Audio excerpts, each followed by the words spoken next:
Die already, Mom. Those were the last words I heard before the heavy mahogany dresser screeched across the floor, sealing me in the cellar. My own son, Barney, set our mansion ablaze to vanish his gambling debts. I lay in the dark, my titanium hip grinding, breathing in the chemical sting of smoke. He thinks he's incinerating his past, but he has no idea I'm not alone down here in the shadows. Listen to the end to hear how I handled it, and subscribe to hear more of my journey. The gasoline hit me before I even reached the bottom stair. Not the soft, dreamy scent of a filling station on a summer morning. This was something chemical and surgical, a sharp, lung-scraping sting that had no business being inside a house that smelled of beeswax and old roses. I stopped on the second-to-last step, my hand on the newel post, and breathed it in again. My nose doesn't lie to me. 40 years of maintaining this estate, of knowing every creak and draft and seasonal smell of the Hendricks house, and I knew immediately that what I was inhaling was not a spill or an accident. It was intent. The foyer stretched before me in the amber glow of the hallway sconce, and I watched the light catch something on the Persian rug, a thin, translucent ribbon of fluid, almost pretty, the way it shimmered like a slow river finding its channel through the pile of the wool. It ran from the base of the antique sideboard, past the coat closet, and disappeared around the corner toward the sitting room. Someone had been generous with the can. The match, when it came from somewhere I couldn't see. The ribbon ignited with a sound like a gasp, a sharp, percussive whomp that I felt in my sternum before I heard it, and then the wall of orange arrived. Not gradually. A wall. The heat struck my face like an open palm, hot enough to singe the loose hairs at my temple, and I smelled them go, that acrid, unmistakable scorch of keratin. I did not scream. I have never been a screaming woman. The shock was too absolute for sound. It occupied the same space where sound would have lived and simply crowded it out. I stood there for 3 full seconds. I know because I counted them later, the way trauma teaches you to reconstruct time, watching the silk wallpaper my husband's mother had imported from a mill in Charleston begin to curl and blacken at the edges. 40 years of mornings at that sideboard. 40 years of the smell of old mahogany and cut flowers and whatever the housekeeper had left simmering on the stove. The Hendricks legacy was not furniture and wallpaper. But watching them go felt like watching the index of a book burn while the terrible chapters remained. I pressed my lips together and turned toward the stairs. The study is directly above the foyer. I knew that. I have lived in this house for 40 years and I know where every room sits in relation to every other room, the way you know the bones beneath your own skin. And so when I heard the footsteps, when I registered the heavy, rhythmic thud of leather soles on old heart pine, my first impulse was to call his name. I did not. Because those were not the footsteps of a man who had smelled smoke and come running. They were not frantic. They were not the stumbling, lunging gait of someone moving toward a crisis. They were measured. Deliberate. The particular cadence of a large man moving through a room he is checking, the way you check a room when you want to confirm that something has happened the way you planned for it to happen. Barney's footsteps. I know them the way I know my own heartbeat. He wasn't calling for me. He wasn't shouting my name down the stairs. There was no mother. No panic. Just that slow, heavy circuit across the study floor, over to the window, back toward the center, pause. Over to the window again. I could almost see him through the ceiling, his ruddied face sheen with sweat, those dark restless eyes tracking the progress of the fire the way a man tracks a stock price, waiting for it to reach the number he needs. He was checking his work. My chest did not tighten with grief. There was no moment of maternal denial, no inner voice insisting there must be some explanation. I am 68 years old and I have made a study of self-delusion, my own most of all, and I recognized with the cold clarity of a woman who has finally stopped lying to herself exactly what I was hearing. My son had poured gasoline on the floors of my house, lit a match, and climbed upstairs to watch the spread from above. He was not going to come down and carry me out. He was going to stand there in his bespoke shoes on my husband's study floor until the ceiling gave way. For $1 million. That's what I weighed. The smoke was beginning to pool along the ceiling of the foyer, a low, gray drift that moved like weather. I turned toward the kitchen. I have a titanium hip. The right one. I received it 4 years ago after a fall in the garden, a stupid, ordinary fall, the kind that shouldn't define a person but increasingly defines mine. The surgeon was cheerful and competent and told me the implant would outlast me, which I found both reassuring and vaguely insulting. What he did not mention, because there is no polite way to mention it, is that titanium does not warm the way bone does. On cold mornings, on nights when the barometric pressure drops, the joint makes its presence known with a grinding sensation that travels up through my pelvis and into my lower spine, a metallic complaint that no amount of ibuprofen fully silences. Panic, I discovered that night, is a kind of cold. And cold makes the hip worse. I moved through the kitchen as fast as I could, which was not fast. Each step required a recalibration: shift the weight, brace the frame, swing the leg through, a mechanical sequence that under normal circumstances I perform with something approaching dignity. Under these circumstances, with smoke thickening behind me and orange lights starting to pulse under the gap of the sitting room door, dignity was a luxury I set aside. I caught the doorframe with both hands and swung my weight through it like a gate. The pain that shot up my right side was white and specific, and I breathed through it, out through my nose, the way the physical therapist taught me. The breakfast nook was already gray with haze. The mason jars on the open shelves, peach preserves, bread and butter pickles, things I had put up in the fall the way my mother taught me, were beginning to glow orange in the reflected light from the hallway. I did not look at them. I looked at the floor. The rug near the pantry door. Plain braided wool, slightly worn at the center. Beneath it, if the wood had not swollen too badly in this summer's humidity, a recessed iron ring set into a hatch that my husband's father had installed during a period when he believed a great many things about the Cold War that did not come to pass. My fingers found the ring on the second try. The hatch was heavier than I remembered, or I was weaker, or both. The wood had taken on the particular stubbornness of something that has been closed for a long time and has decided, on principle, to remain that way. I got both hands on the ring and pulled, and for one terrible moment nothing happened, just resistance, just the screech of a warped edge dragging against its frame, and above me the sitting room door groaned in its frame as the pressure differential from the fire began to work on the seals of the house. The hinges finally yielded with a sound like something tearing. I did not climb down. I want to be precise about this. I did not descend with any grace or control. The smoke had dropped below eye level, and I was crouching, and my hip was sending signals that I was choosing to ignore, and what I actually did was grip the lip of the hatch with both hands, lower my good leg into the darkness, feel my foot hit the first wooden rung of the old ladder, and then let go. I slid. The edge of the hatch scraped the back of my right calf. My good leg buckled on the rung. My bad hip, the titanium one, the one that does not forgive carelessness, absorbed the impact of the dirt floor with a jarring, full-body concussion that wiped out my vision for 2 full seconds. I was on my hands and knees in the dark, smelling mold and old soil and something faintly metallic, gasping for air that was thin but clean. Above me, I heard the tongue of flame lick across the kitchen tile. The sound it made was almost gentle. I reached up and pulled the hatch shut. The latch caught with a small, clean click. I was still on my knees, still gathering my breath, when I heard it. The sound is not one I will ever forget. I know the furniture of this house the way I know my own face, intimately, specifically, in the particular darkness of familiarity. The mahogany dresser that had stood in the upstairs hallway for 30 years had clawed feet, ornate Victorian things that bit into soft wood floors and left marks that the cleaning service could never fully sand out. I used to complain about those marks.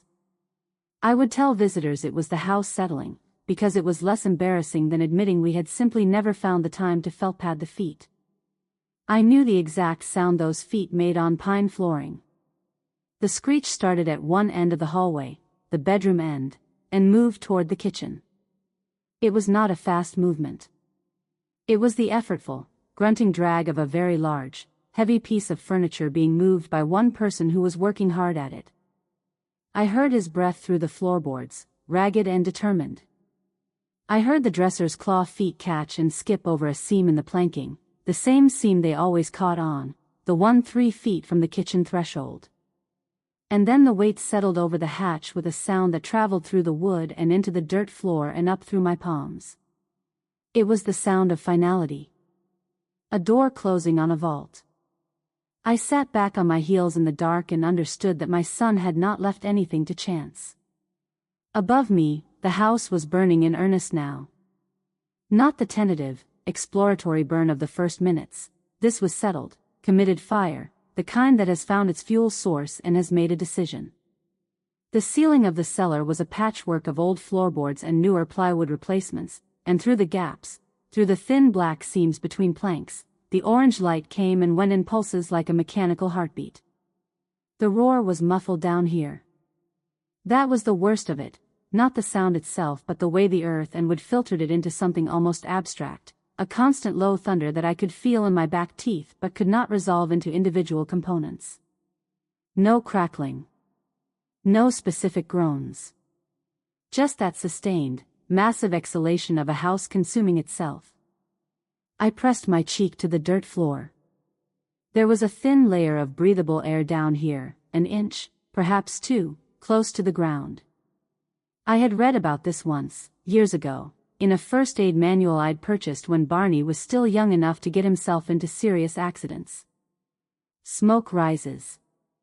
The oxygen pool at floor level lasts longer than people expect. I filed it away as the kind of thing you learn and hope to never use. I breathed slowly through my nose. In. Out. I counted my breaths the way you count stitches in a difficult piece of needlework, one task at a time, no looking at the whole. The crates around me held the archaeology of a life, holiday decorations in faded cardboard boxes, a broken rocking chair, stacks of estate files in plastic totes. The smell of the place was mold and old paper, and now, threading through it, the first faint suggestion of char. I was 68 years old, lying in the dirt under a burning house, and I was already thinking about what came next. My right hand found the surgical scar before my mind directed it there, that unconscious, reflex gesture I make when the stress gets past a certain threshold, the way some women touch a crucifix or a wedding ring. I rubbed my thumb along the raised edge of scar tissue on my hip, that neat, 7-inch line that the surgeon had once described with evident pride as minimal. And that was when it arrived. Not a fear, something colder than fear. A piece of information assembling itself from parts one already held. Barney had misplaced my backup prosthesis 6 months ago. The spare titanium joint from my original surgery, the one the hospital had recommended I keep in case of complications requiring a second procedure. He'd offered to store it for me. I'll put it somewhere safe, Mother, you don't need to worry about it, and I had let him, because I was still, at that point, engaged in the project of trusting my son. I had chalked it up to his general disorder. His tendency to lose things, break things, neglect things. The carelessness of a man who has never had to keep track of what belongs to him because everything has always been replaced. But a titanium hip prosthesis does not burn. It does not melt at the temperatures a residential fire achieves. It survives. And if investigators sifting through the ruins of the Hendricks house found a surgical-grade titanium implant in the debris of the master bedroom, they would not look for a body. They would have their confirmation. A woman with a titanium hip, deceased, consumed in the blaze. The identification would take days, perhaps a week. Long enough. Long enough for insurance claims to be filed, for trustees to be pressured, for the legal machinery of presumed death to begin its slow, expensive grind. He hadn't just wanted the house to burn. He had engineered my erasure down to the hardware. I lay still in the dark for a long moment and felt something shift in me, not panic, not even rage, not yet. Something more fundamental. The last filament of maternal rationalization, the one that had survived every bailout and every lie and every humiliation of the last decade, simply parted. Quietly. The way a thread parts when it has been under tension for too long. My hand, moving in the dark, found something plastic. I was reaching toward one of the estate file totes, thinking vaguely that something in those old records might be of use, and my fingers closed instead around something smaller and boxy, a handle worn smooth by years of handling. I pulled it toward me and held it up in the thin orange light that filtered through the floorboards. The baby monitor was pale yellow plastic, the color of old cream, with a channel dial and a volume knob and a small grill over the speaker. I had bought it in 1983, before Barney was born, in a state of maternal anxiety so acute that I had also purchased a second one as backup and a third type of nightlight and 2 different brands of carbon monoxide detector. The woman at the baby goods store had patted my hand and told me first-time mothers always came in looking like I looked, and that by the second child I'd be leaving the monitor in the car. There was no second child. I turned it over in my hands. The receiver unit, the parent unit, the one that transmitted, had lived on my nightstand for the first 2 years of Barney's life, and I had lain awake listening to the huff-huff of his infant breath in the nursery, terrified of the silence that might come between one breath and the next. I had loved that sound. I had needed it. The small, regular proof that something I had made was still alive and would stay alive if I kept listening. The monitor I held now was the nursery unit. The transmitter. And its receiver, if I remembered correctly, and I do remember correctly, my memory for domestic inventory has always been precise, was plugged into an outlet in the guest house. 50 yards across the south lawn. Where I had seen the lights burning when I came downstairs. Where Barney was. I looked at the volume knob for a long moment. I turned the dial. The red LED came on like a small, stubborn coal, weak but steady, and I watched it for a second in the way you watch something you're not certain you believe, waiting for it to go out, waiting for the battery to declare itself dead after 40 years of storage. It did not go out.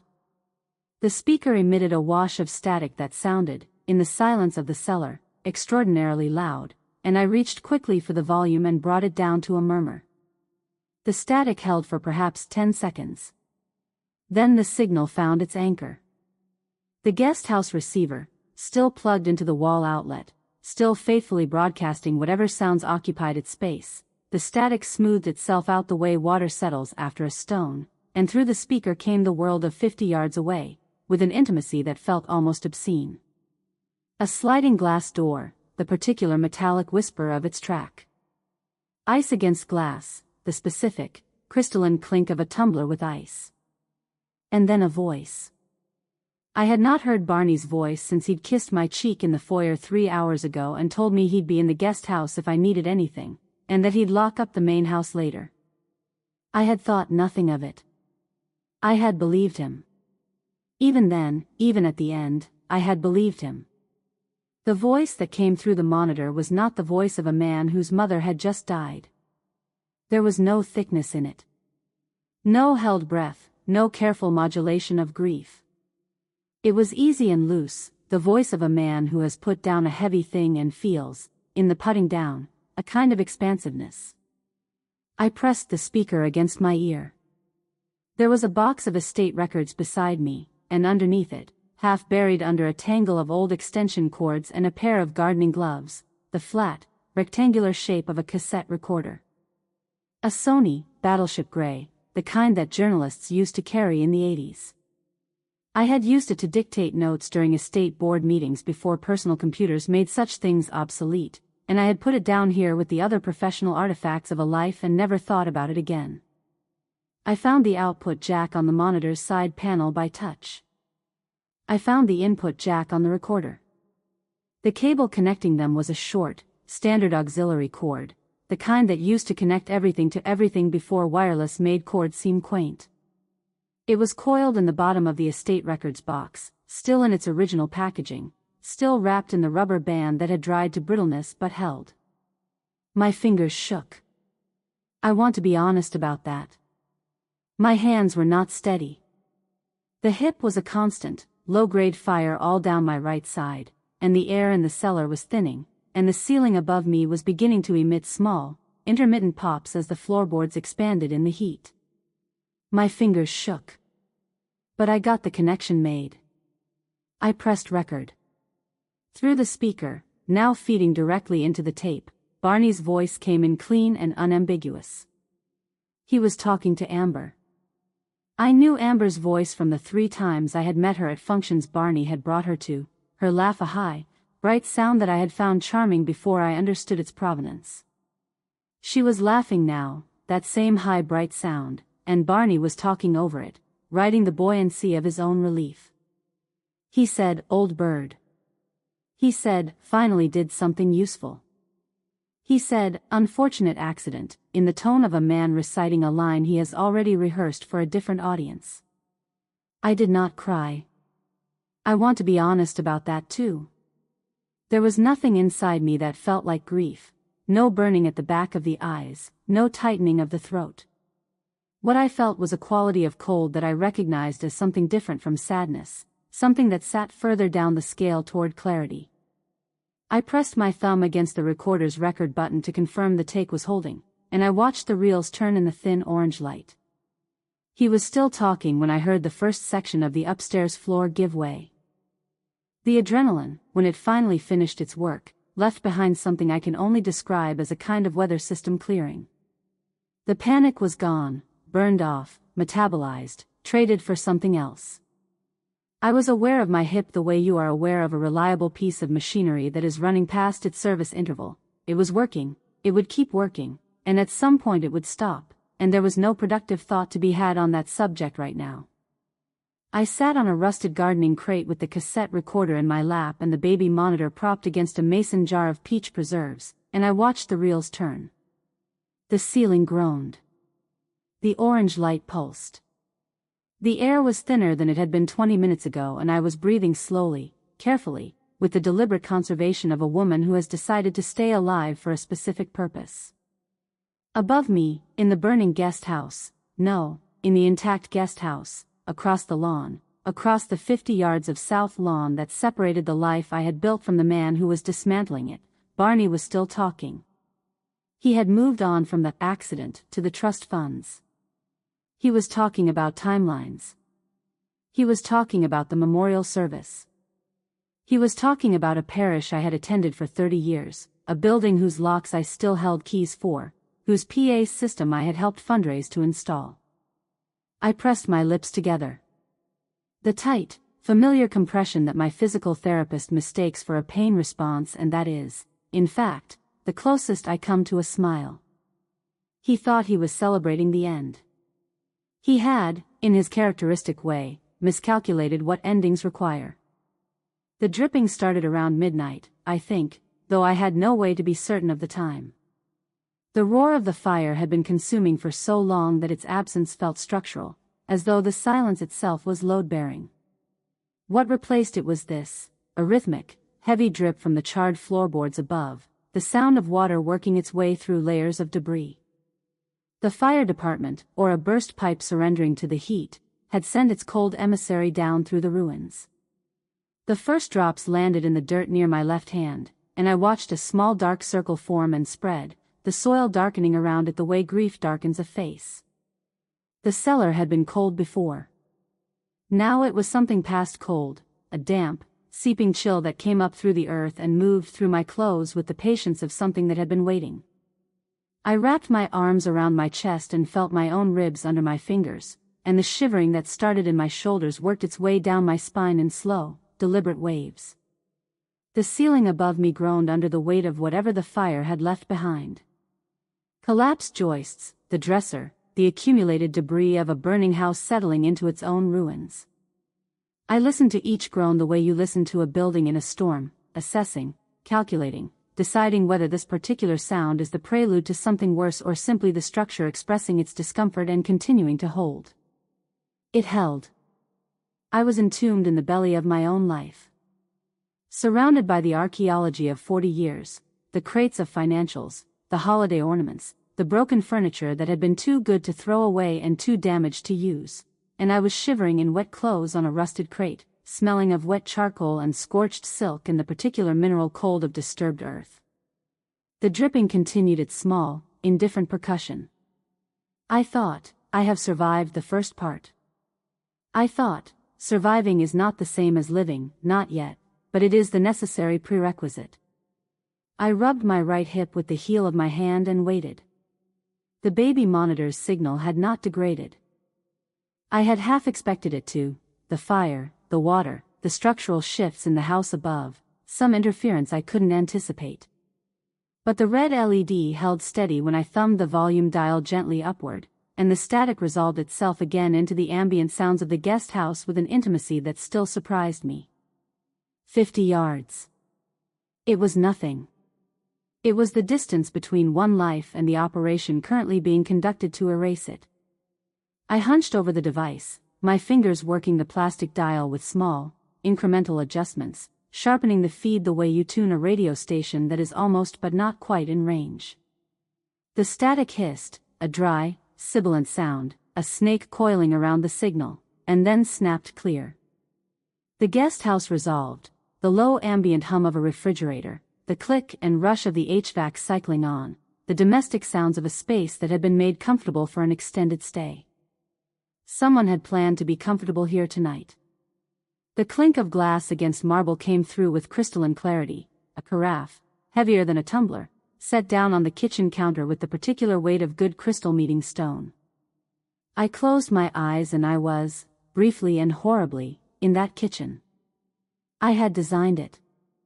I had chosen the marble. I had stood at the counter of the guest house 100 times making coffee for relatives, for business associates, for the parade of people who moved through the Hendricks estate and admired its surfaces and then went home. The umbilical cord was the phrase that arrived. Twisted and perverse and precisely accurate. The device I had used to monitor the breath of an infant was now the only thread connecting me to the world I still, technically, occupied. I pressed my palm flat against the plastic casing and felt the faint vibration of transmitted sound and thought, this is enough. For now, this is enough. Is it done, Barney? The woman's voice arrived like a blade through felt, high, compressed, the particular pitch of a person holding their nerves together with practiced effort. Is it really over? Amber. I had seen her 3 times. Twice at functions Barney had brought her to, once in the passenger seat of his Range Rover on a Tuesday morning when he'd told me he had a contractor meeting. She had the kind of appearance that registers as a type before it registers as a person, the bleached hair, the oversized sunglasses that covered the upper third of her face, the way she arranged herself in spaces as though she was always slightly auditioning. She had laughed at my jokes at the first function. I had found her charming. I had told Barney, privately, that she seemed like a good influence. Her heels on the guest house hardwood were a sharp, aggressive click-clack, the sound of a woman in motion, a woman who has been still for too long and is now moving through a space as though claiming it. I imagined her at the window overlooking the south lawn, looking at the smoldering dark shape of the main house, and the image that assembled itself behind my closed eyes was not of a woman horrified. It was of a woman calculating. Square footage, I thought. She is calculating square footage. She was younger than I had registered from the few minutes of social performance we'd shared.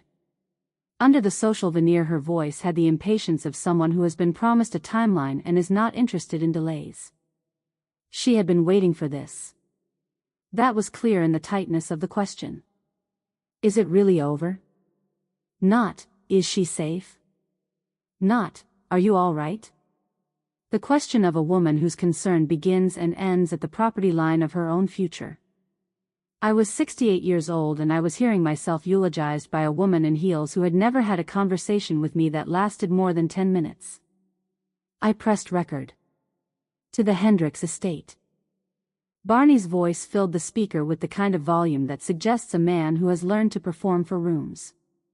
He had his father's vocal presence, the deep, projecting baritone that could fill a church without effort, though he had never used it for anything his father would have recognized as worthy.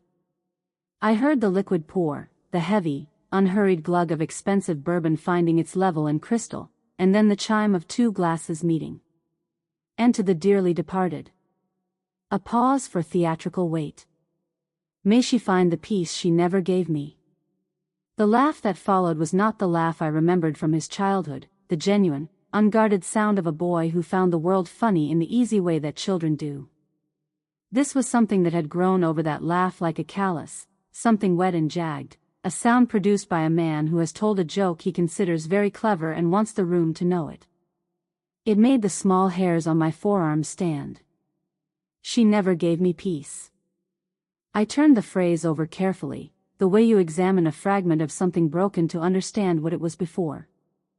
I had given him 40 years of peace. I had given him every advantage a mother can manufacture: education, capital, the cover story when the cover story was needed, the checks that came quietly and without conditions attached, the silence I maintained when silence was not deserved. What I had not given him was permission to fail publicly, and apparently that was the peace he meant. The freedom from consequences. The thing I had been unwilling to provide. He was not grieving. There was no tremor beneath the performance, no undertow of ambivalence or regret. He had offloaded the debt, the whole accumulated weight of the Hendricks obligation as he experienced it, and what remained was an expansiveness, a loosening of something that had been held too tight for too long. He sounded, God help me, happy. I looked at the cassette recorder's reels turning in the thin orange light. Building a library, I thought. Every word a nail.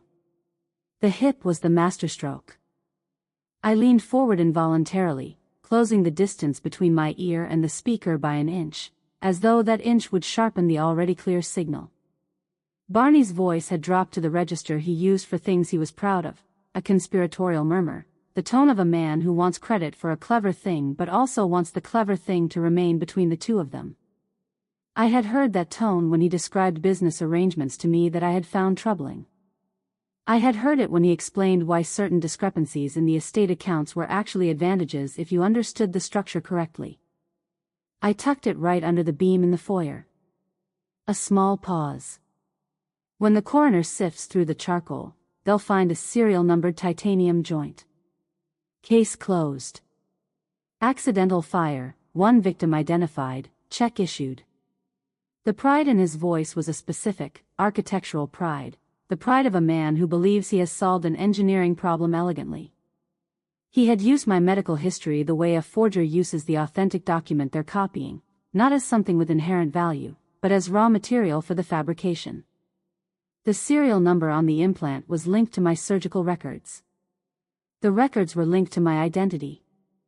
My identity was linked to the estate, the trust funds, the insurance policies, the accumulated legal weight of 68 years of existence. He had taken the hardware of my survival and made it the instrument of my legal death. He had turned my limp into a signature on a death certificate.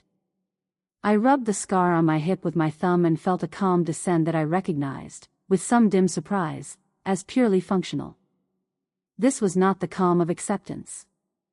It was the calm of a person who has identified the shape of the problem and is now ready to work. In the eyes of the law, I was already gone. This thought had been circling the perimeter of my mind since I'd made the connection about the prosthesis, but I had been keeping it at bay with the necessary business of survival, finding air, finding the recorder, finding the signal. Now, in the cooling quiet of the cellar, with the evidence of my erasure playing clearly through a 40-year-old baby monitor, I let the thought land. Rosemary Hendricks. Deceased. Survived by 1 son. I touched my own face with both hands. The soot was drying on my skin, stiffening the lines around my mouth and eyes, and beneath it I could feel the warmth of living skin, the small, involuntary warmth of blood moving in its channels, of a body that did not know it was supposed to be dead. I pressed my fingertips against my cheekbones and my jaw and the thin skin over my temples, mapping myself the way a blind person reads a face, confirming the inventory of my own existence. If I walked out of this cellar tonight, I would walk out into a legal landscape in which I did not exist. My accounts were frozen against the presumption of death, or would be, within days, once Barney began working the machinery he had built.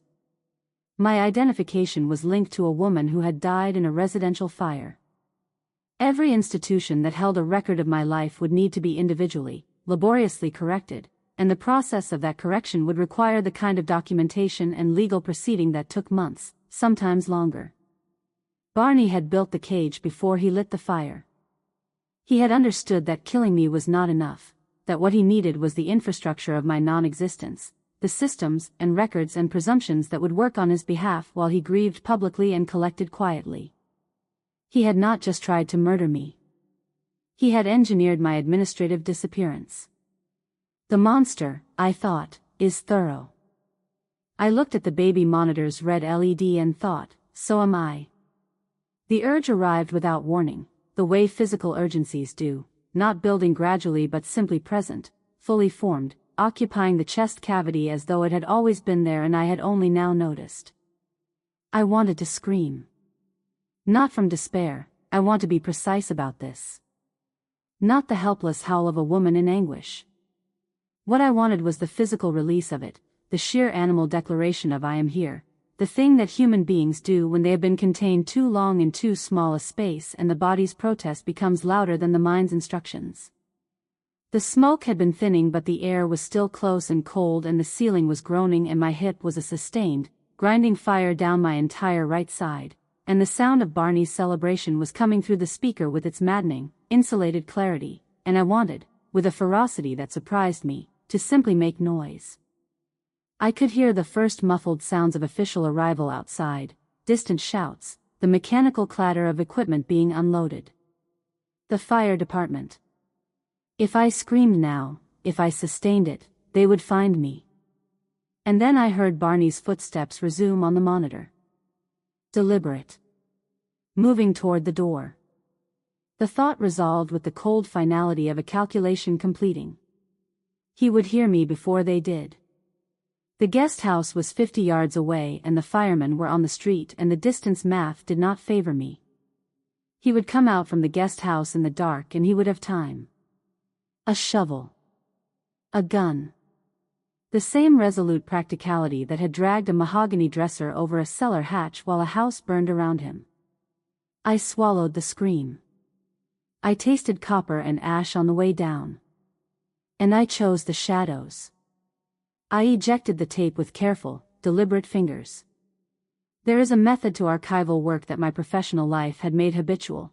The label comes first, before you set the item down, before you risk misplacing it in the chaos of a filing project or an estate audit. You do not trust memory for these things.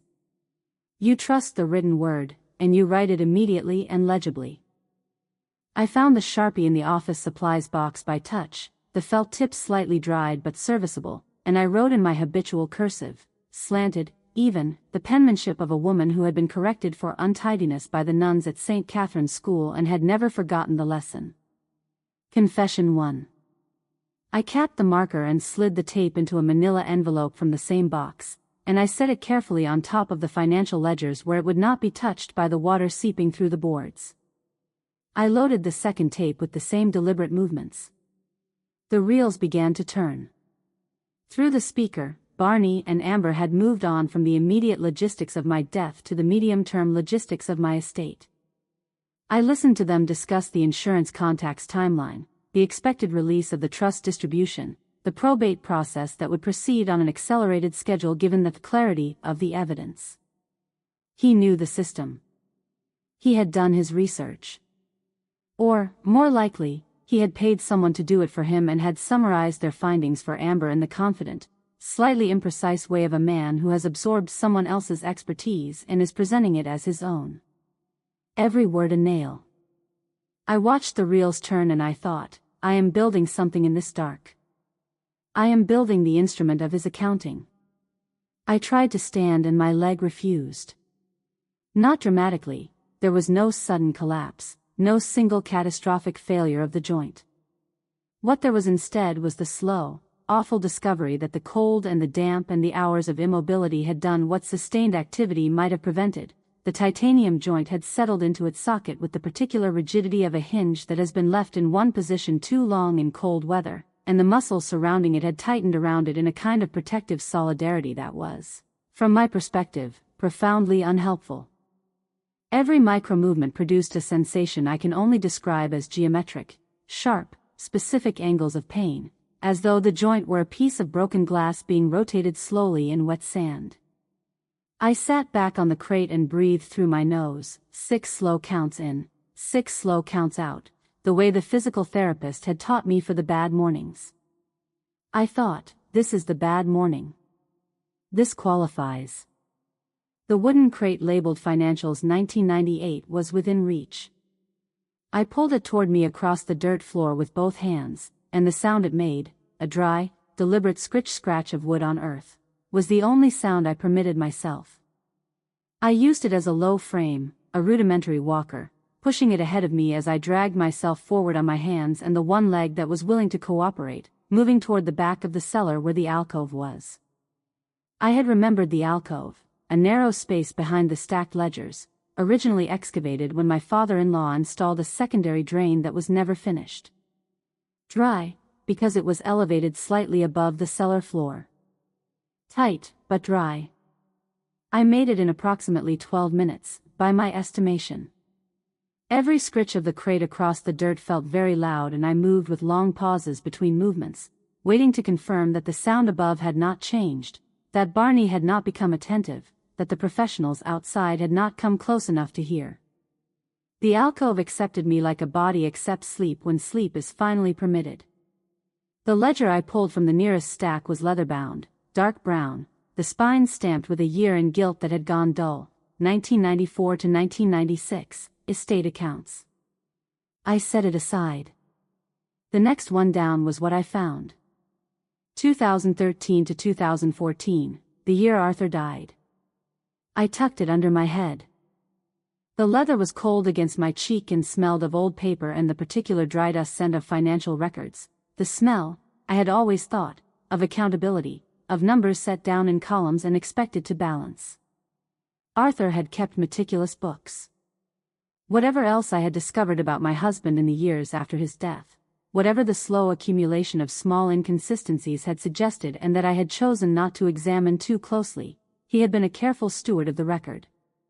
Barney had sat at his father's desk for exactly 3 months after Arthur died before the inconsistencies began.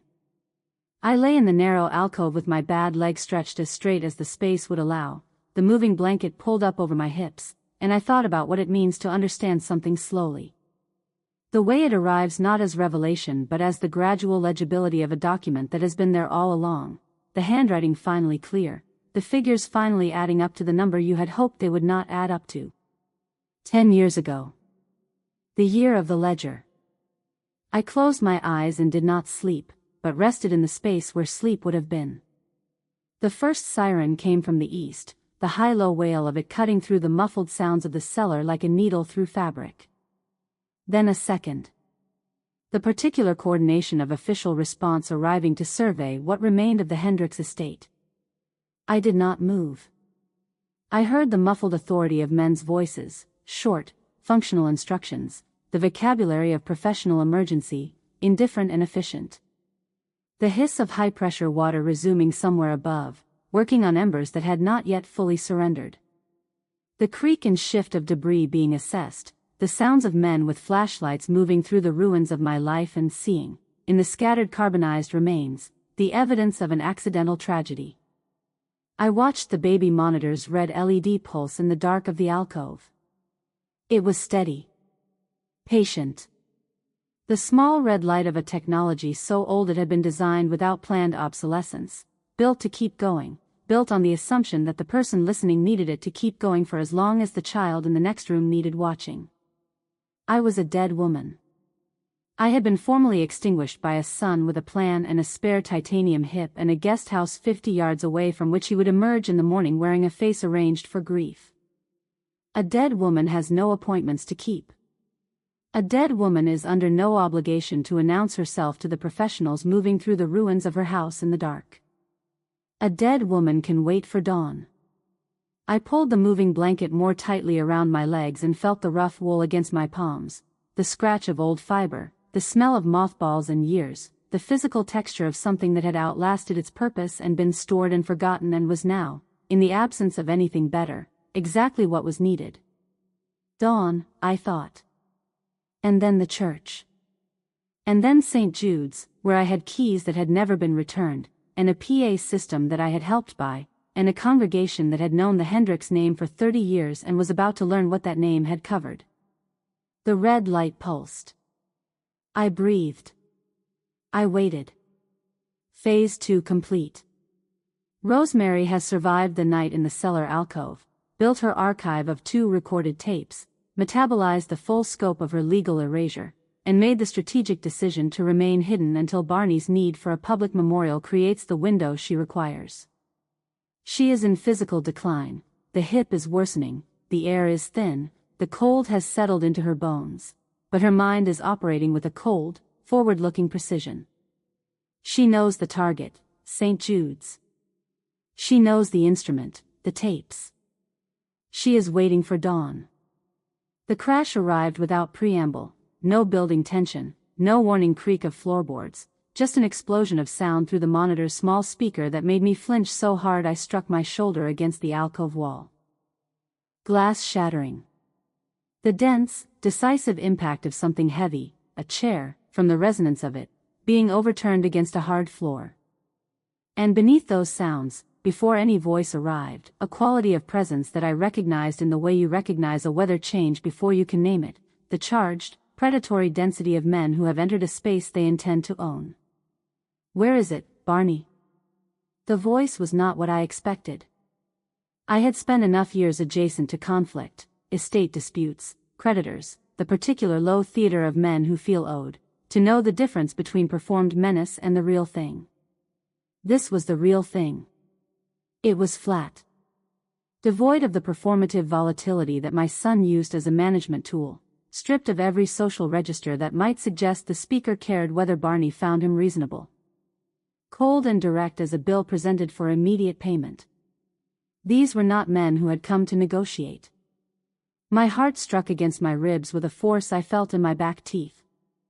I pressed the play and record buttons simultaneously, both thumbs, and watched the reels begin their patient rotation. I held my breath and listened to the darkness I had spent 40 years pretending not to see finally arriving to collect what it was owed. I told you, the house is gone. The policy is being processed. Barney's voice had shed every layer of the patrician performance. What remained when the surface was removed was this, thin, scaling upward, the voice of a man whose body has made the calculation of danger before his mind has finished arguing against it. I had heard that register once before, when he was 11 years old and had broken a window and heard his father's car in the driveway. The same pitch.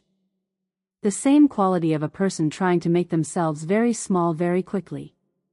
The intruders were not interested in his timeline. They talked in numbers with the flat efficiency of accountants. Hundreds of thousands in accrued short-term interest. They used the word interest the way a plumber uses the word leak, clinically, as a descriptor of a condition that has been allowed to develop past the point of simple remedy. The 4 million principle. Specific subamounts attached to specific agreements, dates that Barney had apparently missed with the casual confidence of a man who believed he would always find a way to extend the deadline. I lay in the alcove and understood, with the completeness of a picture that has finally been given its last piece, the full architecture of my son's desperation. He hadn't been greedy in the simple, banal way I had allowed myself to believe, the way I could frame it in terms of character flaws and upbringing and the corrupting effect of too much money too easily available. He had been drowning. He had been underwater for years, making the kinds of decisions that drowning men make, frantic, short-term, escalating, each one creating the conditions that required the next one to be worse. He had tried to feed these men with my life. I pressed my palm flat against the recorder and felt the faint vibration of the reels and thought, every word.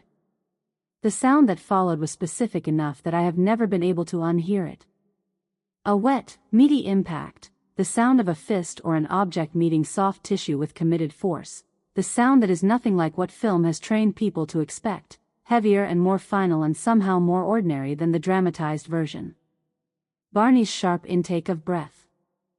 The way the breath broke in the middle and descended into something lower, something that had no dignity in it, a sound that a man makes when pain bypasses the social filter entirely and arrives unmediated. "Please," he said. The word was wet. "The hip, they found the hip, it's a lock." Another blow. I heard it in the changed quality of his breathing afterward, the ragged, effortful rhythm of someone managing pain at the threshold of consciousness. I closed my eyes. I want to be honest, I searched for the maternal instinct and did not find it. I had expected to find it, some vestigial reflex, some cellular memory of the infant whose breath I had monitored through this very device.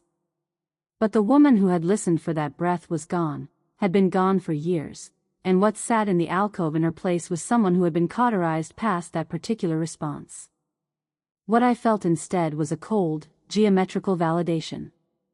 The violence was a language he had chosen when he chose to drag a dresser over a hatch, when he chose a shovel and a can of gasoline and a spare prosthesis hidden under a foyer beam. He had selected the terms of engagement. These men were simply conversant in the same terms. The mirror had arrived. I watched its reflection through a baby monitor and recorded every sound. "The service is Saturday."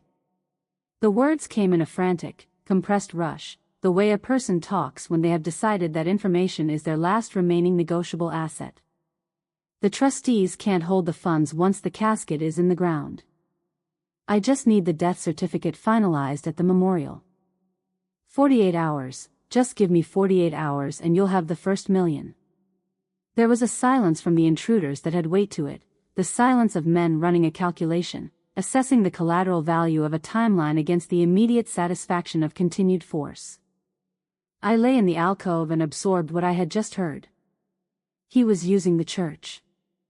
He was using St. Jude's Parish and Father Thomas and the closed casket and the gathered faces of people who had known me for 30 years as the final instrument of the fraud, the public theater that would satisfy the legal machinery, trigger the trust distribution, and produce the documentation his creditors needed to believe the first payment was real. He had built the entire architecture of my erasure and the service was its keystone. The casket in the ground was the signature on the contract. He was bartering with a ghost's inheritance. He was promising money that belonged to a woman currently lying in a drainage alcove 3 feet wide, listening to him promise it. I felt something that I can only describe as a kind of terrible, focused pleasure, not joy, nothing so warm as joy, but the cold satisfaction of a chess player who has seen the board clearly and understands exactly which piece to move and when. The service was the window. I had suspected it. Now I knew it with the certainty of his own voice. "Saturday at noon, Barney. Or we stop asking." The door slammed with enough force to travel through the monitor's signal as a percussive thud, the physical punctuation of men who have made their position clear and find further conversation unnecessary. The silence that followed was not the silence of an empty room, it was the silence of a man alone with the specific quality of fear that arrives after the threat has left and the body begins its accounting. I heard him breathing. Ragged, uneven, the effortful rhythm of someone managing pain. Then the sound of him moving across the floor, not walking, something lower and more effortful, a dragging quality suggesting he was using furniture for support. The clink and pour of a bottle. A glass. The long, deliberate quiet of a drink taken slowly. The clock had started. He knew it. I knew it. He was no longer running this. The debt collectors had installed their deadline over his timeline the way a creditor installs a lien over a property, and now every decision he made was made within those parameters. He had 2 days. Saturday noon. The casket in the ground and the wire transfer initiated and the first million delivered or the conversation resumed in the same register in which it had concluded. A cornered animal. I had known cornered animals, livestock, occasionally. During the years the estate had maintained a working farm, and the thing about a cornered animal is that it becomes uniquely dangerous not because it has more options but because it has fewer. Desperation removes the calculations that ordinarily produce restraint. I needed to be gone before he came to check the ruins. The aggressive, rapid beep of a phone being dialed came through the speaker in the particular staccato of a man who has decided that anger is a strategy. Listen to me, Marcus. The voice had attempted a reconstitution of authority. The baritone was back, trying to project its customary control, but there was a wobble beneath it, a structural instability that the performance couldn't fully cover. My mother is dead. The house is a hole in the ground. I need the liquidity today. A pause. The trustee's voice was inaudible, too distant from the phone to reach the monitor, but I could read Barney's responses the way you read one side of a letter, the progressively compressed set of his answers, the way each response was shorter and more clipped than the last, the quality of a man being told something he already knew and had hoped would somehow not be true today. Then the roar. And the phone meeting the wall, or the floor, or the marble counter, in a sharp, plastic impact that suggested it had not survived the introduction. The service. It always comes back to the goddamn service. Even the trustees, even the legal architecture he had helped design, would not release the funds without the theater of the farewell. The death certificate, the formal proceeding, the public record of the service at St. Jude's. The law, in its implacable, procedural indifference, had accidentally become my ally. It was requiring him to create exactly the circumstance I needed. I almost smiled.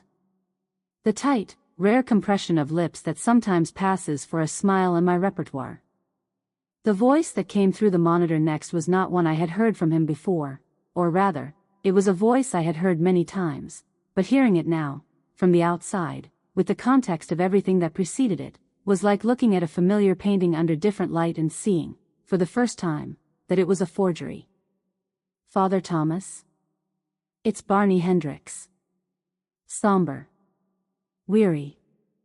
Draped in the particular heaviness of a son who has suffered a loss that is too large for ordinary language.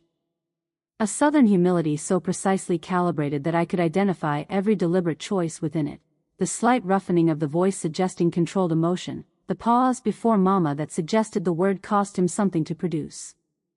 He had practiced this. Or perhaps he had not needed to practice, perhaps the performance had simply been available to him, stored, ready to be deployed at the appropriate moment the way a suit is stored for occasions that require a suit. We need to say goodbye to Mama. As soon as possible. It's what she would have wanted, no frills, just the parish family.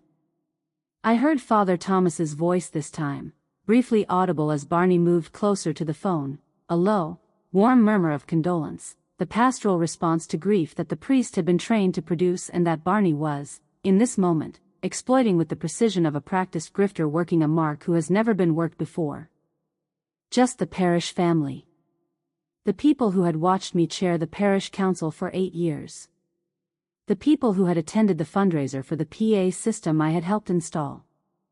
The people who held, in aggregate, 30 years of accumulated knowledge of who Rosemary Hendricks was, and who were about to witness the burial of an empty box in her name. I pulled the moving blanket off my legs and began to think about the drainage tunnel. The metallic clink arrived with the quality of a door closing.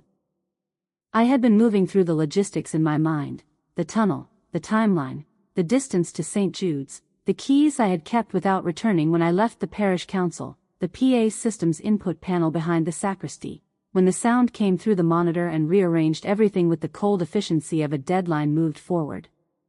A shovel blade on a hard floor. The heavy, settling thud of a bag being set down, dense, granular, the sound of lye in a paper sack. And then Barney's voice, but not performing for anyone, not even Amber. Just himself. The murmured, private voice of a man reviewing a checklist. I have to be sure. One more sweep. No loose ends. The words arrived in my body before they arrived in my mind. I was moving, or attempting to move, before the full implication had finished assembling. He was coming back to the ruins. He was going to search the ash with the systematic thoroughness of a man who understands that his entire future depends on there being nothing left to find. He would have a flashlight and a shovel and the lie and the particular, methodical focus of someone who has already done one violent thing and has made his peace with doing another. If he lifted that dresser. If he found the hatch still latched from the inside.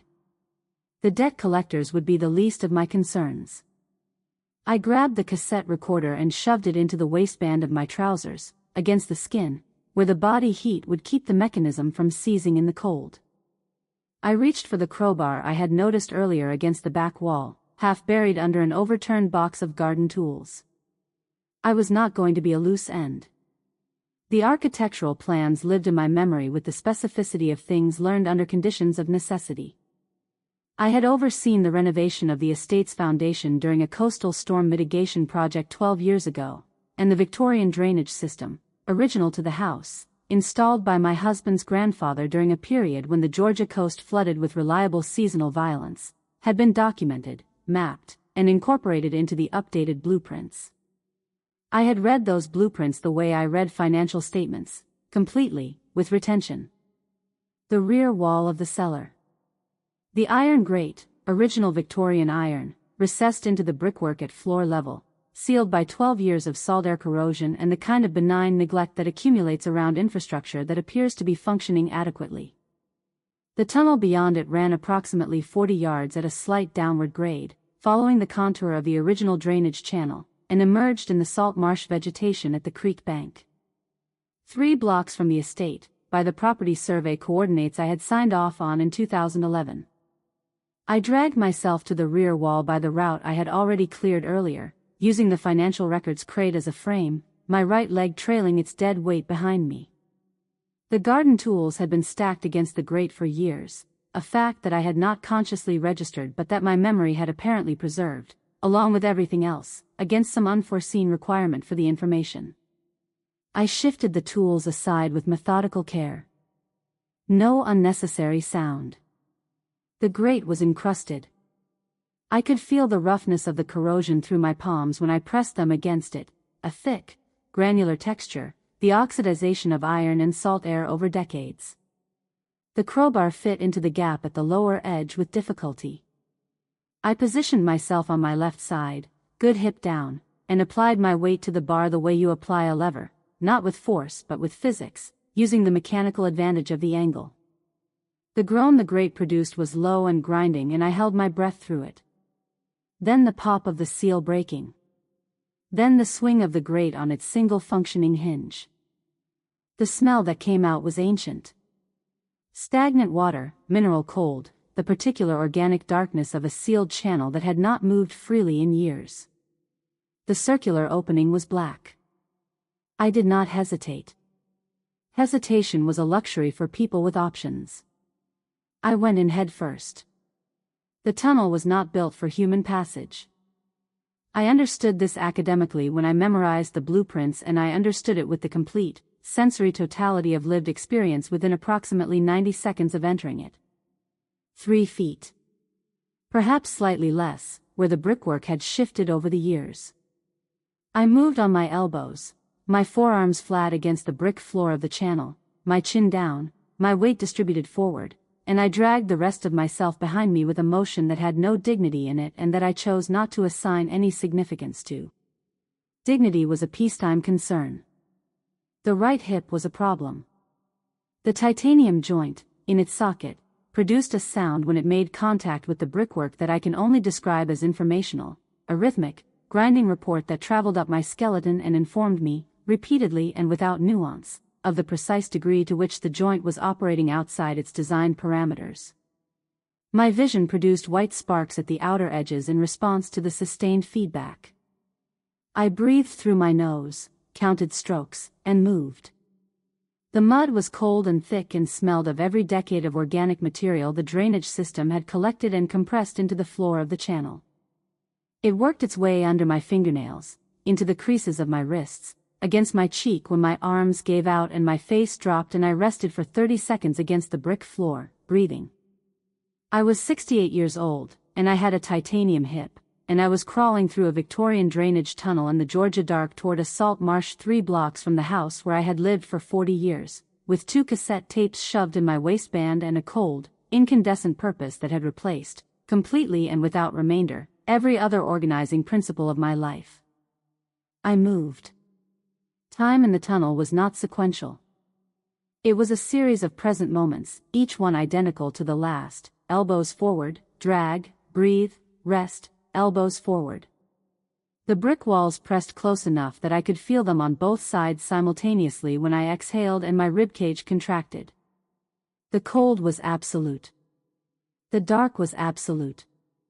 I navigated by the slight downward slope of the channel floor and the changing quality of the air, the way it moved, imperceptibly at first, from the sealed stillness of the cellar towards something that had more current in it, more salt, more of the outside world. The smell reached me before anything else. Rotting vegetation. Salt spray. The particular complex organic scent of a tidal marsh at dawn, living and decomposing simultaneously, the smell of a system that processes everything and wastes nothing. It arrived like a signal, and my body responded to it with something that bypassed cognition entirely, the simple, cellular recognition of air that was connected to a larger world. I kicked. Both legs, the good one and the dead one, and the curtain of overgrown ivy that had sealed the tunnel's mouth for years gave way with a rustling, tearing resistance, and I came through it and fell. Not far. The bank of the drainage creek was perhaps 18 inches below the tunnel mouth, and I landed in cold mud with a sound that was ungainly and complete and that no one witnessed. I lay on my back in the mud and looked up at the sky. Georgia dawn. Gray and flat and enormous, the particular pewter color of a sky that has not yet decided what kind of day it intends to become. The smell of salt marsh and tidal mud, and somewhere in the distance, carried on the low morning air, the faint, receding ghost of smoke. I pressed one hand against the cassette recorder through the fabric of my trousers. Still there. Still intact. I was tattered. I was bleeding from both forearms where the brickwork had worked through the fabric of my sleeves. The soot of the fire and the mud of the tunnel had combined on my face and hands into a mask of gray-brown that I could feel tightening as the cold air moved over it. My right hip was a sustained, low roar of complaint that I had long since ceased negotiating with. I was legally dead, physically wrecked, 3 blocks from the ruins of my former life, lying in a salt marsh at dawn. I pressed the recorder against my ribs and felt it solid and real against my palm. I thought of St. Jude's. The heavy oak doors. The keys on the ring I had kept in the bottom of the financial records box, through every clean-out and reorganization, because I had never quite been able to bring myself to return them. The PA system's input panel behind the sacristy, where the audio feeds converged before reaching the speakers in the nave. And the congregation that had known the Hendricks name for 30 years, gathering on Saturday at noon to say goodbye to a woman who was, at this moment, the most dangerous thing in this town. I put my palms flat against the cold mud and began, slowly, to push myself upright. The side door of St. Jude's had not changed. 30 years of muscle memory lived in my right hand as I worked the key into the lock, the particular 2-count pause while the old mechanism's tumblers aligned, the firm, downward pressure on the handle that the door required before it would yield, and then the familiar, heavy thud of it swinging inward on its iron hinges. I had come through this door 100 times, for council meetings, for flower committee mornings, for the quiet midweek hours when I used to sit in the third pew from the front and do the kind of thinking that required a high ceiling. I stood in the vestibule and breathed. Beeswax and stale incense and the particular cool, stone-filtered air of a building that has been keeping its own temperature since 1887. After the drainage tunnel, after the mud and the salt marsh and the chemical ghost of smoke that had followed me through the gray dawn streets, the smell of the church arrived like a hand placed gently on a shoulder. I allowed myself 3 seconds of it. Then I pulled the door shut behind me and took stock of what I had brought. What I had brought: a shredded silk blouse, trousers caked to the knee in gray silk that was drying into a second skin, a silver bob matted with grit and tunnel mud, 2 forearms abraded to rawness, a right hip announcing its condition in terms that admitted no ambiguity. 2 cassette tapes tucked against my ribs. A recorder. A set of parish keys I had never returned. My cane, I had found it in the drainage alcove, a legacy of some earlier forgotten purpose. The rubber foot worn down to the metal ferrule, clicked against the vestibule's stone floor as I moved toward the interior. In the silence of the empty church, the sound was a metronome. Thud click. Thud click. I listened to it and found it steadying. It was the sound of forward motion. It was the sound of someone who was still here. This church had been my second home for 3 decades. Today it would be my fortress. The organ loft stairs were behind the north transept, a spiral of wrought iron so narrow that the building committee had spent 3 meetings arguing about whether they constituted a fire code violation before concluding that their age made them historic rather than hazardous. I had been part of that meeting. I had voted to keep them. I took them one at a time. Each step was a transaction: weight on the left foot, transfer, bring the right leg through, absorb the impact, pause.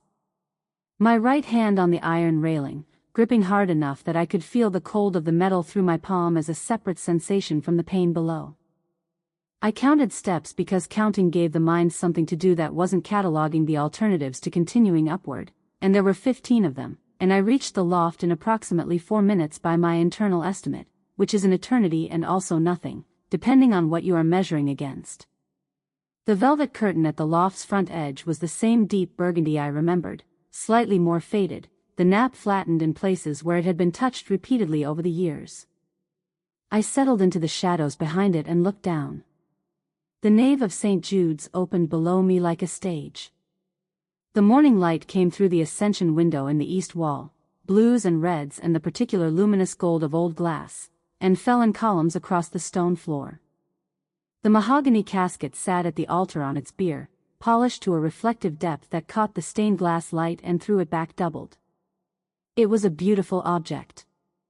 It had been chosen with care, with the specific care of a man who understood that the quality of the container communicated the sincerity of the grief. It held nothing but weighted bags. I looked at it for a long moment, at the brass fittings, the dark grain of the wood, the spray of white lilies arranged across its lid, and I felt something that took me a moment to name. Not anger. Not grief. Something colder and more precise, the specific fury of a person who has seen a lie assembled with craftsmanship. He had spent real money on that casket. He had put real thought into its selection.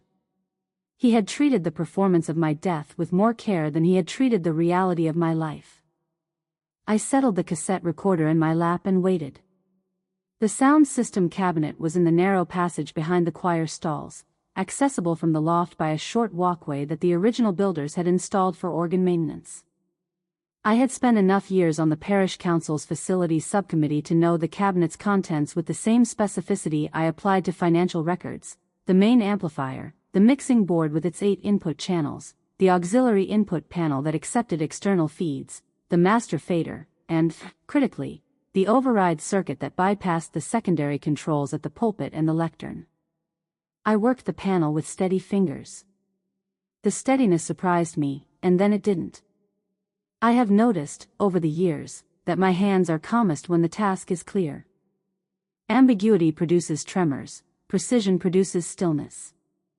What I was doing in the loft of St. Jude's Parish Church on a Saturday morning was the most precise thing I had ever done, and my hands understood this even if the rest of me was operating on the last reserves of whatever the body keeps in its emergency stores. I bypassed the pulpit controls with 3 connections I had confirmed by looking at the installation documentation I'd reviewed when the system was purchased. The auxiliary input accepted the recorder's output jack with a clean, firm fit. I set the master fader at 2/3 and tested the circuit continuity by ear, hearing the faint hiss of live signal through the system. Then I engaged the deadbolt override. This was a feature I had insisted on during the installation, over the mild objection of Father Thomas, who had found the whole concept slightly dystopian. My argument had been practical: the parish hosted events that required controlled egress, and a central override was simply good facilities management. He had agreed. The mechanism was a panel-mounted switch connected to the electromagnetic deadbolts on all 4 exterior doors, the front doors, the 2 side vestry entrances, the rear sacristy exit. 1 switch. All doors. I looked at it for a moment. Then I looked at the empty nave below me, the white lilies on the beautiful empty casket, the stone floor where my son would stand in an hour and perform the last act of the fraud that had begun with a can of gasoline and a match and a mahogany dresser. I set the switch to armed and returned to the velvet curtain to wait. My pulse was a slow, rhythmic drum. I had expected fear and found instead something that functioned like peace, the particular stillness of a mechanism that has been wound and set and is now simply waiting to perform its designed function at the designated moment. The fuse was laid. The heavy oak doors opened at 11:45. I watched from behind the curtain as Savannah filed in to say goodbye to me. The trustees arrived first, the three men in charcoal suits who administered the Hendricks estate holdings and who had, presumably, already begun the paperwork that Barney's Saturday deadline required. They took the front pew on the right with the practiced positioning of men who attend these events regularly enough to have preferences about proximity. Then the ladies of the parish. I recognized Mrs. Calloway's black hat, the one she wore to every funeral, and beside her the Fontaine sisters in matching gray, filling the middle pews with the quiet efficiency of people who have known each other for decades and need no instruction about where to sit. The neighbors. The friends. The faces I had seen across bridge tables and charity luncheons and the monthly parish dinners, faces that held the careful, composed expression of people attending a sad event with the appropriate mixture of sympathy and social obligation. I watched them take their seats and felt, for the first and only time since the fire, something close to grief, not for my death, which had not occurred, but for the ceremony itself. For the fact that these people, who had known me genuinely, who had sat beside me and argued with me and occasionally loved me, had been recruited as an audience for his performance without any possibility of consent. Then Barney entered. He came behind the casket as it was carried in by the funeral home's pallbearers, his head bowed at the precise angle that communicates grief without tipping into theatrics. The silk handkerchief was in his left hand, pressed to the corner of one eye with the intermittent, authentic-seeming dabbing of a man fighting to maintain his composure. His suit was charcoal, not black, a choice that communicated sophisticated restraint, the color of a man who wants to honor the occasion without being consumed by it. His shoes were polished. His hair was combed. He looked perfect. At the back of the nave, in the last pew on the left, Amber sat with the practiced solemnity of a woman who has been given her instructions and is executing them with professional discipline. Dark dress, hair pulled back, no sunglasses. The sunglasses would have been a mistake and someone had apparently told her so. Her hands were folded in her lap. From the loft, she looked like a woman who had come to mourn, and I understood, watching her, that she was actually a woman who had come to witness a transaction. They thought they were here for a funeral. I pressed my palm flat against the cassette recorder. Barney at a pulpit was a different instrument than Barney in a room. The amplification helped. The PA system I had funded gave his voice the room it needed to become what he intended it to be, a thing of weight and texture that filled the vaulted space and arrived in each pew as a personal communication. He had his father's voice, I thought again, and then I stopped thinking it because it led somewhere I was not prepared to go yet.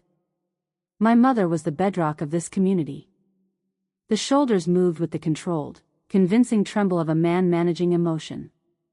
He gripped the pulpit's edge with both hands, a gesture of stabilization that read, to the congregation, as a man barely keeping himself upright under the weight of loss. She gave everything to this family. He was building it carefully, the narrative architecture of a devoted son burying a devoted mother. He cited specifics, the parish council work, the charitable foundations, the way she had maintained the Hendricks name through the difficult years after his father's death. He was performing a version of me that was accurate enough to be recognizable and constructed enough to serve his purpose. The trustees in the front pew were listening with the attentive expressions of men who needed to hear what they were hearing in order to release what he needed released. He looked at the casket with an expression I can only describe as accomplished. There was something in his eyes, a quality of internal satisfaction beneath the performed sorrow, that I recognized because I had been watching his face for 42 years and I knew, I had always known, the difference between what Barney felt and what Barney displayed. He was minutes away. He looked like he had won. I almost admired it. The architecture, the preparation, the sheer sustained effort of the sociopathy. Almost. I reached for the master control panel. The flick of my wrist was the smallest possible motion. The sound it produced was not small.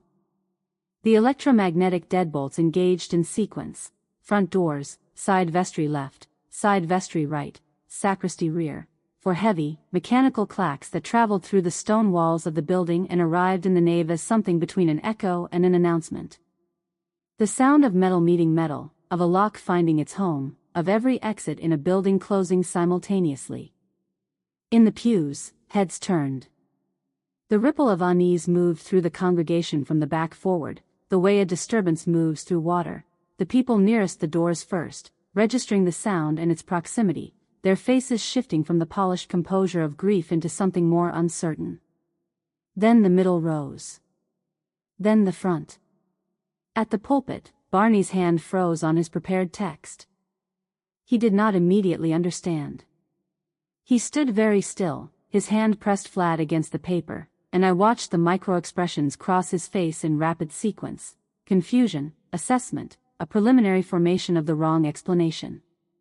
A mechanical malfunction, perhaps. A sexton's error. Something that had a rational cause and could be addressed after the service. Then the static cut through the speakers, a single, sharp pop, as I disconnected his live microphone from the board. The silence that followed lasted exactly 4 seconds. I counted them. I pressed play and brought the master fader to the top. My son's voice filled St. Jude's Parish Church with the complete, unambiguous clarity of a high-quality recording played through a professional sound system in a space designed, acoustically, to ensure that every person present heard every word. Not the voice from the pulpit.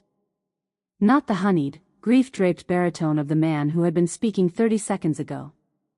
The other voice. The guest house voice, easy and loose, riding the buoyancy of relief, performing for an audience of one with the relaxed confidence of a man who believes he is speaking in a space with no consequences. The hip was the masterstroke. The congregation gasped as a body, not individually, not person by person, but as a single collective intake of breath that moved through the pews like a physical wave. I watched it travel from the front to the back of the nave, the faces changing in its wake, confusion first, then comprehension, then something that went past comprehension into a place that had no name, the place where a familiar thing becomes suddenly, irreversibly unfamiliar. When the coroner sifts through the charcoal, they'll find a serial-numbered titanium joint. Case closed. Accidental fire, 1 victim identified, check issued. Barney's hands came off the pulpit. He took a step backward and his heel caught the edge of the platform and he caught himself on the railing with a grip that whitened his knuckles. His face was doing something it had never done in public, it was failing to perform. The architecture of the expression he had prepared was simply not available to him anymore, and what showed instead was what was beneath it, a raw, exposed blankness, the face of a man watching a structure he built collapse in real time. Amber's hands came unfolded in the last pew. The trustees in the front row looked at each other. The tape played on. I had not told anyone about the section recorded in the final hours of the vigil. I had not known, when I recorded it, whether I would use it. It had come through the monitor in the small hours of the night, after Barney and Amber had moved from the logistics of my death to the looser, bourbon-softened territory of old grievances and older history. The kind of conversation that happens between two people who have been through something together and are, in the relief of its completion, briefly careless about what they say and who might hear it. The tape reached that section now. I did it for Dad, didn't I? 10 years ago. The voice was almost conversational.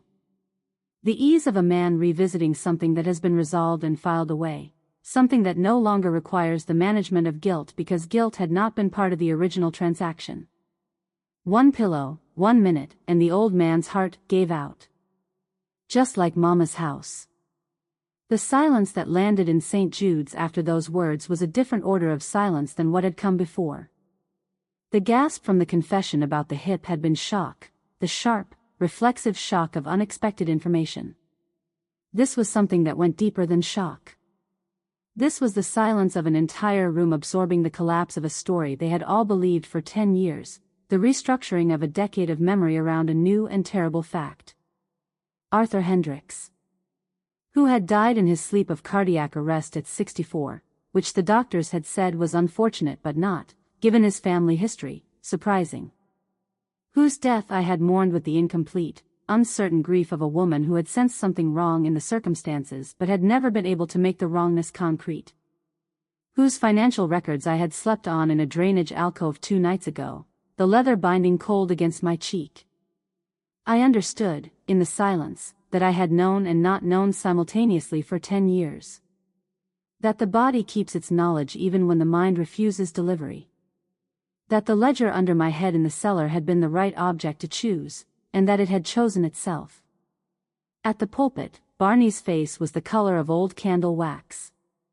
He was gripping the railing with both hands and his eyes were moving between the locked doors in a rapid, irregular circuit, front, side, sacristy, running the calculation and finding no exit in any direction. His jaw was slack. He looked, for the first time in 42 years, like what he was, a man who had run out of moves. I drew back the velvet curtain and stood. The ascension window was directly behind me, Christ rising in blues and reds and luminous gold, the apostles below with their upturned faces, and the light came through it and illuminated whatever I was in that moment, tattered, soot-stained, mud-caked, silver-haired, standing on the wrought iron railing of the organ loft with my cane in my right hand and 2 cassette tapes pressed against my ribs. A spectacle of ruin. A ghost who had declined to stay dead. I did not speak. There was nothing to say from this height that the tape had not already said. I simply turned and walked to the spiral stair and began my descent. 15 steps. Each one its transaction, wait, transfer, absorb, pause. The cane on each tread. Thud-click. Thud-click. In the absolute silence of the congregation, the sound carried to every corner of the stone building with the clarity of a bell. I heard it as I descended, heard it as an announcement, the rhythmic, unhurried declaration of a woman who was taking her time because she had, finally, all the time she needed. I came through the door at the base of the stair and into the nave. The congregation parted. I don't think they did it consciously. It was the involuntary movement of people confronted with something that violates the categorical structure of their understanding, not a woman, in that first moment, but a rupture in the reality they had arrived to confirm. The charred remains had crawled out of the earth. The dead had declined the casket. They parted the way people part for something they cannot name, pressing back into the pews on both sides, and I walked between them down the center aisle, my cane striking the stone floor in its slow, steady rhythm. I stopped 10 feet from the pulpit. I looked at my son. He looked at me. The silk handkerchief had fallen from his hand.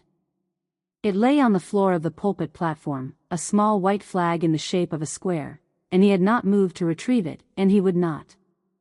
His jaw was open. His eyes had the quality of eyes that are processing information but have stopped communicating the results to the face. The name Hendricks stands for something, Barney, I said. My voice was level. I did not raise it. The PA system was still live and it carried the words into every corner of the building without effort, but I would have said them at this volume regardless, because this was not a speech. It was a statement of fact. A correction of the record. It stands for the truth. I did not look away from him. I watched the realization settle. Not the initial shock, that had already happened, that was already past, but the deeper reckoning, the one that arrives when the shock recedes and the actual dimensions of the situation become clear. There was no insurance payout. There was no trust distribution. There was no Amber in the back pew waiting for the wire transfer to clear so they could begin the life they had planned on the ash of mine. There was only this room, and the tape still playing through its speakers, and the locked doors, and the woman standing in the center aisle who was not, despite every precaution he had taken, dead. I watched him understand all of it at once, and I did not look away. The vestry doors on the south side of the nave came open with the particular force of people who had been waiting outside and have received their signal.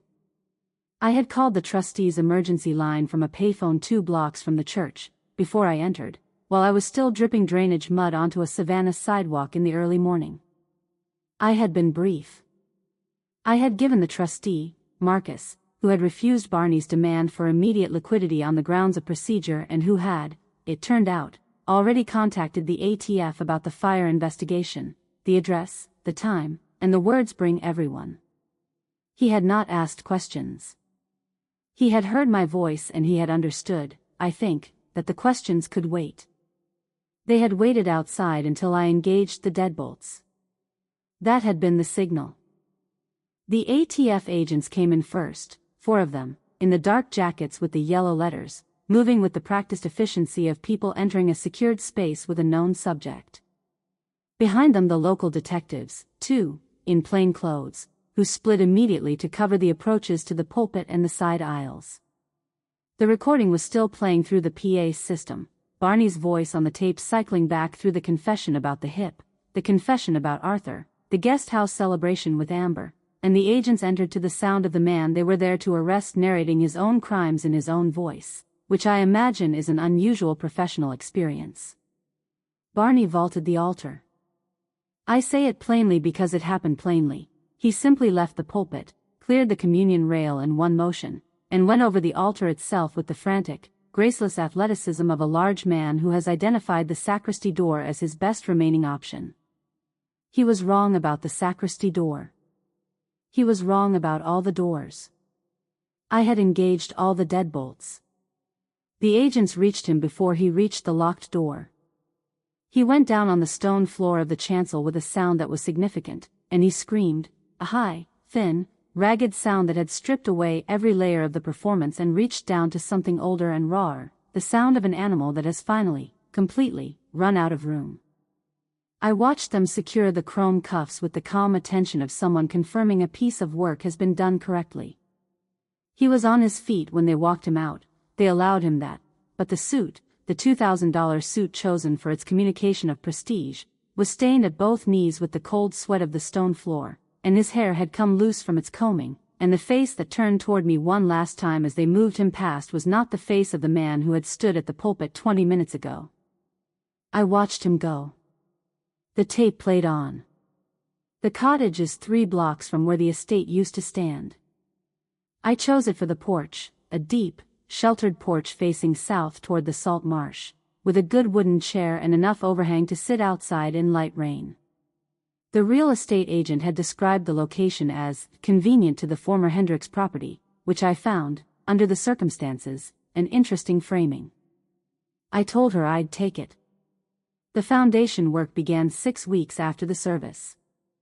Rosemary's Justice, the name had arrived without deliberation, the way correct names arrive, focuses specifically on victims of domestic financial abuse and estate fraud, people whose assets have been converted, whose identities have been leveraged, whose legal existence has been weaponized against them by the people they trusted most. The attorneys found enough in the estate's remnants, once the insurance fraud was unwound and the trust funds were released to their proper administration, to capitalize it properly. It is not a large foundation. It is a precise one. I sit on the porch in the early evening, when the light goes gold over the marsh and the herons come in to stand in the shallows like philosophers. I have a cup of tea. The tea is plain.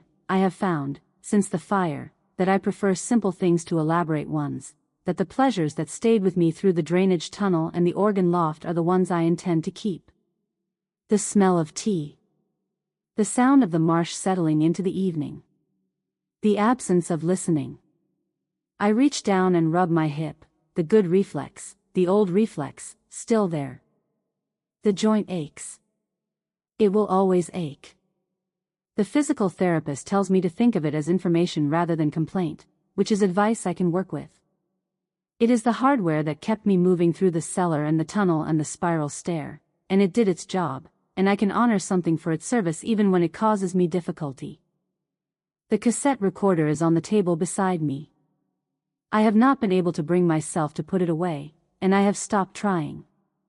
It sits in the early evening light and I look at it sometimes and I think about the red LED of the baby monitor pulsing in the dark of the alcove, patient and steady, keeping its signal alive for a purpose it was not designed for. I think about the things we keep from one part of our lives into another without knowing why, and how sometimes they turn out to be exactly what was needed. The crickets begin as the light fails. I reach for my watch, a reflex, a habit of 68 years, the constant monitoring of the time, the next obligation, the next thing requiring attention. My hand finds the clasp. I hold it a moment. Then I set my wrist back down without turning the face toward me. There is no next thing. There is only this, the salt marsh darkening into blue, the first stars arriving over the Georgia coast, the sound of a world continuing its business without requiring anything of me. The porch. The tea going cool in my hand. The silence that is not the absence of sound but the absence of threat, the silence of a room in which there is no one listening for anyone else, no breath to monitor, no darkness in the next room requiring vigilance. For 68 years I kept a monitor running. I listened for the sound of someone else's breathing in the dark and I called it love, and some of it was love, and some of it was the particular prison that love becomes when the person you're listening for has learned to use your listening against you. The monitor is off. The silence it leaves behind is the most beautiful sound I have ever heard. I close my eyes and let it in. If you made it to this moment, thank you for listening all the way through. Most people bail before the bill comes due. But here, the bill always comes due. What started as humiliation and disrespect ended with receipts, truth, and a payoff they never saw coming. If you want more stories where karma shows up without mercy, hit subscribe and come back for the next one. Now tell me in the comments, what was the most disgusting thing they did? What crossed the line for you?